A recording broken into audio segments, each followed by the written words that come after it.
शास्त्र पढ़े मालाएं फेरे, निश दिन रहा पुजारी, किंतु रहा जैसा का तैसा, मन न हुआ अविकारी।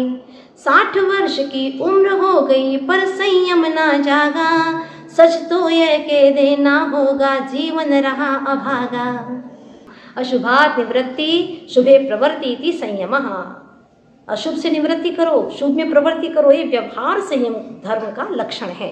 इंद्रियों का निरोध करो, ये संयम है, क्योंकि संयम के बिना नर्क के गर्त में और तिर्यंच गति के जो खाइयाँ हैं उससे तुम्हें कोई बचा नहीं सकता। अगर गाड़ी में ब्रेक नहीं है तो किसी भी गड्ढे में गिर सकते हैं, बिल्कुल निश्चित है। लगाम नहीं है घोड़े की हाथ में तो कहीं पर भी गिरा सकता है। संयम है। अपना विल पावर बढ़ाना, ये भी संयम है। आज नई पीढ़ी ऐसी हो गई है कि उनको अपने ऊपर विश्वास ही नहीं है, सेल्फ कॉन्फिडेंस है ही नहीं उनके पास में, खत्म हो गया है। तो उनको समझाएं कि जन्म दिवस है, कोई विशेष दिवस है तो एक एक नियम लें। छोटे छोटे बच्चों को भी बर्थडे के दिन एक एक छोटा छोटा नियम दिलवाएं, ताकि उसके अंदर संयम ग्रहण करने की भावना हो। जब तक संयम ग्रहण नहीं करेगा तो आगे असंतुलित हो जाएगा उसका जीवन। बचपन से ही सप्त व्यसन क्या है, तो हमें भी ये तय करना है कि अपने जीवन में संयम को अवश्य अंगीकार करना है। नहीं तो 60 साल के भी हो गए लेकिन संयम नहीं आया, पूरा जीवन ऐसे ही निकल गया।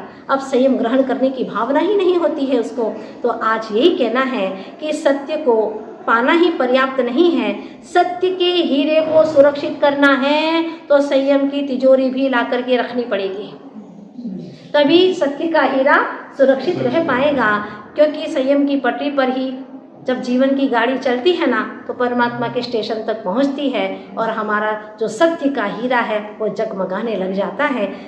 जब तक संयम को प्राप्त नहीं करेगा तब तक ये आत्मा इस संसार के महान समुंदर से पार होने वाला नहीं है। आज इतनी ही भावना करते हैं, स्वानुभूति के बिना, निजानुभूति के बिना हमारा एक समय भी न जाए, ऐसा हम संयम को उद्घाटित करें, पूर्ण संयम को प्राप्त कर सके। भावना तो रख ही सकते हैं आज के दिन विशेष रूप से कि भगवान बस एक भव धारण करो, मुनि बनो और परम संयमी होकर के सर्व कर्मों का क्षय करके निजात्मा का जो धाम है उस धाम पर पहुँचो जहाँ वापस आना ना पड़े।